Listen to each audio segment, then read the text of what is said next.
Okay, before we actually look at examples, let's remind ourselves what a hypothesis test is. A hypothesis test is where we have a null hypothesis. Well, first we're going to get a claim.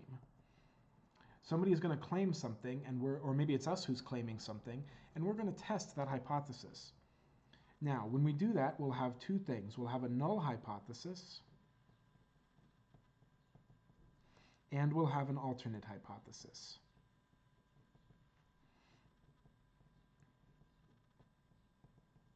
Okay, sorry, I lost my focus. Hopefully it will come back. There we go. So we have a claim, we have a null hypothesis, and we have an alternate hypothesis. So let's say, for example, that the government is claiming that there is a certain amount of lead in the water and that it's very, very low. Very, very low amount of lead, and we are not so sure about that. So the claim is that there is low levels of lead in the water. And let's say that the amount of lead in the water, we'll say maybe is equal to just 10. I'm not going to give any units, just say that the government says that there is only 10 units of lead in the water. We might be suspicious of that. We might think that in fact there's more lead in the water than 10. So our null hypothesis in this case is what we are going to be testing. The null hypothesis always has an equal sign in it. So the null hypothesis in this case would be that the average amount of lead in the water is equal to 10 units. Now, we are going to take that for granted. We are going to take that for granted that that is true, and our alternate hypothesis test is going to be that there's more than 10 units of lead in the water. If we disprove the null hypothesis, then that means that we'll accept our alternate hypothesis. Okay. Here is why we stack the deck in favor of the null hypothesis. We really do stack the deck in favor of the null hypothesis. We give it as many advantages as we can because we absolutely want to be sure we're right if we're going to try to reject the null hypothesis. It's very exciting when you reject the null hypothesis because that means you just discovered something.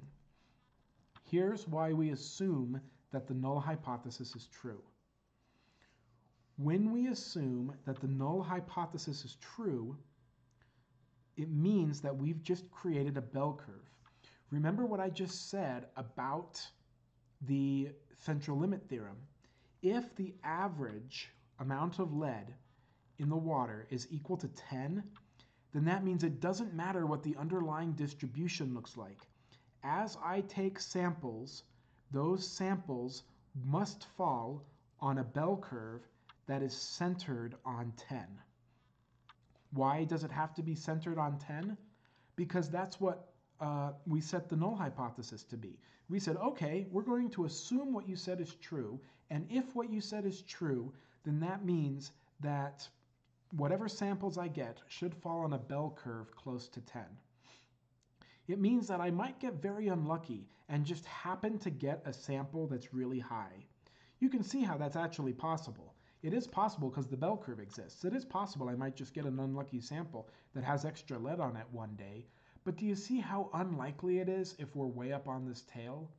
So the idea is if we find a sample that say has 56 amounts of lead in it, and if that sample is really, really, really far away from what the claim was, then we say one of two things. Either we had a very, very unlucky sample and we actually have bad results. That would be a very bad thing. In fact, that has a name. That would be called alpha. Or we reject the null hypothesis. The null hypothesis is rejected. It's far more likely that the bell curve should be here, further to the right, than it is where they say that they claim that it is. And so that's the idea. There's always a little bit of lingering doubt in our mind that we made a mistake. However, as you do more and more and more surveys, if this numbers are consistently further away from the claim, you have to reject this bell curve and realize that there must be a different bell curve surrounded around the true amount of lead in the water, which may be like, say, 54 is the actual true mu, and that's why as we take samples, we get values around 54 instead of getting values around 10. Okay, so that's the idea of what we're doing. We're comparing our sample to a bell curve that is centered around a claim. and seeing how far away that sample is from the claim. With math, we can figure out the probability of getting that with just chance, and if the probability is really low, then we reject the null hypothesis. So here's how we do that. When we do a hypothesis test, I already said that we have the null hypothesis, which is that we have the mu equaling some number, and we have an alternate hypothesis. The alternate hypothesis can be, this will always involve an equal sign because it has to be equal so that we can make the initial bell curve. There's three ways to do the alternate hypothesis test. You either say that it's less than 10 or greater than 10, one or the other, or you say that it's not equal to 10. This one is a two-tailed test because it's possible that we might get a result down here or we might get a result up here. That's why it's called a two-tailed test. These are both called one-tailed tests because you're only looking at one side or the other. The two-tailed test is going to be our default test unless the problem tells us to do something different. Most of the time we don't know anything about what we're working with, so we just assume that the claim is not true and then just see what happens. However, like in this example where we were testing to see if there was more lead than what the government said, in that case we would do a one-tailed test. So you can see, unlike confidence intervals, which are always two-tail, this test will either be one-tail or two-tail. Okay, so let's look at the two things that can happen. There are two scenarios that can happen. Scenario one is reject the null hypothesis. Here's what that looks like. Okay, this is we have enough evidence that we are going to reject the claim. Here's what that looks like. We have our null hypothesis of mu equals 10, and we have an alternate hypothesis that maybe mu is greater than 10. Okay, and we're still talking about lead in the water. Here's the idea. We get a bell curve around 10.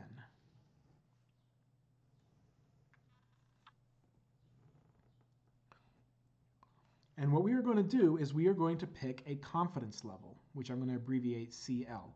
CL stands for confidence level. We usually want this confidence level to be very high, like 90%, 95, or 99%. Those are three of the more common confidence levels. I'm going to pick 99% for this example. Now, that means that alpha is equal to 0.01. Alpha plus the confidence level should equal 100%. Now, remember what alpha is. Alpha is the probability that we got our result just by chance. Okay? We just got our result just by chance. And however, if there's only a 1% probability of doing that, we would say that we're pretty confident in our results. There's a 99% chance that we didn't get our result just by chance. So here's what happens. When you set this value, and you set this value before you do the experiment, what that does is this. It draws a line on the graph. This value right here is called a critical value. Okay? So let's imagine that in this example, the critical value was 13. That means that 13 on the bell curve is what separates the 99% area from the 1% area. The area under here on the far side of our tail, that area is equal to alpha.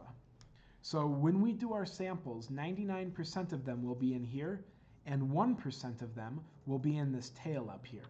In other words, if we take our sample and we get a result that ends up with higher than 13, then that means that there's less than, sorry about that, that means that there's a less than 1% chance that we got that result of 13 or more just by chance. And so that means that we need to check the water.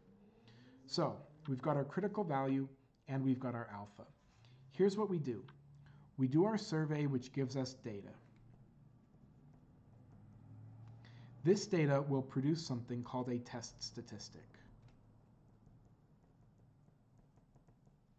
Okay? Now, the test statistic is something that will come from a formula, and it's basically like a standard deviation. Here's the idea. We throw our test statistic on the curve. So in this example, let's pretend that we took the lead test and we got a value of 16 as our test statistic. You can see that that's much higher than the critical value of 13. That means that we would reject the null hypothesis because this test statistic is further away than the critical value from the mean. The test statistic also creates another value called the p-value. The p-value is the area to the right of the test statistic. Okay?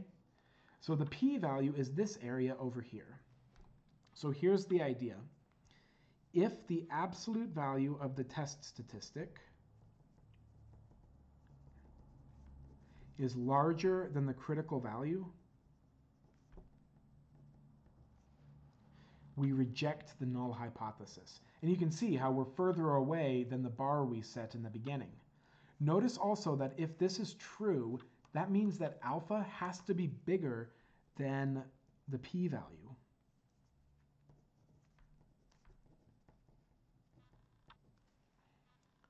So if our p-value is smaller than alpha, that goes hand in hand with the test statistic being further away than the critical value, because that means that this area has to be smaller than the total alpha area that we had.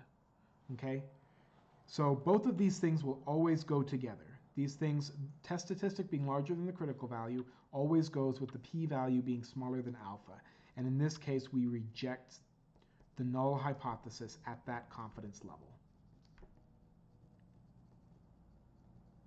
Okay? So that's what happens. That's scenario number one that can happen. And you saw how we stacked the deck in favor of it. So maybe in this case alpha was 0.01. Maybe our p-value was 0.0037 or something. And so the p-value was really tiny, much smaller than the alpha value of 0.01. That means reject the null hypothesis. Here's the second. This is basically the equivalent of convicting a guilty person of a crime. You'll remember we talked about the law and about how jury trials work. It's kind of similar to that. Let's look at scenario 2. This time we will fail to reject the null hypothesis. Watch how this is a little different. Now really quick before I get into this, the reason I take the absolute value of the test statistic is that because it works fine when we're on the positive end, but we might be on the negative end. And so what we care about is which one is further away from the middle. And so basically we just take the absolute value and make it positive, because the negative test statistic could never be bigger than a critical value. So we always take the absolute value. Here's scenario 2. Exact same setup. We'll set it 10 here. Our null hypothesis is that the amount of lead is equal to 10. And our alternate hypothesis is that the amount of lead is greater than 10. Okay, we do the results. We're going to set our confidence level to 99% because we want to be sure. And so that means our alpha is equal to 0.01. And we do that before we even do the experiment. So here's our critical value. Like last time, we'll say that it was equal to 13, which means that this area right here is equal to 0.01. That's our alpha. And the area on this part of the curve is 99%. Okay?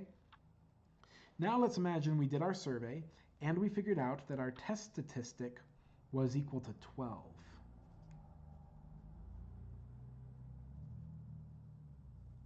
Okay. Well, it's still higher than 10. We still have more lead in the water than they're claiming. But the question is it enough that we can say with a confidence level of 99% that we didn't get our result just by chance? And the problem is, unfortunately, we can't say that. Remember that the p-value is the area to the right of the test statistic. So in this case, maybe the p-value is equal to 0.23. It's still only a 23% chance that we got this result by chance, but that's not even close to a 1% chance that we got it by chance. In other words, our results aren't good enough that we can really reject we could reject the hypothesis at a 23% confidence level, but that's not very good. We want to shoot for 1% or 5%, sometimes even smaller. And so in that case, we're going to fail to reject. So here we had our test statistic. Here was our p-value this time. And so you'll notice at this time, the test statistic, the absolute value of the test statistic, was smaller than the critical value. Our test statistic was closer to the mean than the critical value was. Notice that that causes alpha to be less than our p-value. Those things always move together. This is when we fail to reject the null hypothesis. Okay? And so that's the idea. Now, something I really want to stress to you. Notice that we never proved the null hypothesis, right? We never proved it. We just failed to reject it. That language is extremely important. Remember what I said in a previous video. We actually don't ever prove anything in science. We either have a theory and then we test it and test it and test it. And the more we fail to reject it, then it starts to look like it's probably fact and probably the truth. So get this into your head. You're going to hear me say this 18,000 times over the next videos. If the test statistic absolute value is larger than the critical value, that means that the area of the p-value is smaller than the area of alpha, and we reject the null hypothesis. This 10 is probably not the true mean. On the other hand, if we have this situation where the test statistic is not as large as the critical value, that means that the p-value area is larger than the alpha area, and we will fail to reject the null hypothesis. This 10 may still not be true. And so what we would do in this case is maybe do another survey, try again, and see if we can get a different result. But that's the idea. So at least at this time, the null hypothesis holds up that there's 10 units of lead in the water. I hope that makes sense. Again, you can probably find more slick videos on YouTube that explain this, but everything we do basically in chapters 8, 9, 10, and 11 will follow this idea. The formulas will change a little bit. The situations will change a little bit, but we're essentially doing this test over and over and over again, either rejecting the null hypothesis or failing to reject the null hypothesis. So I look forward in the next couple videos showing you some examples from chapter 8 so we can get the idea of this. I think you will discover that it's actually not that hard, but it's extremely valuable and important. See you in the next video for chapter 8.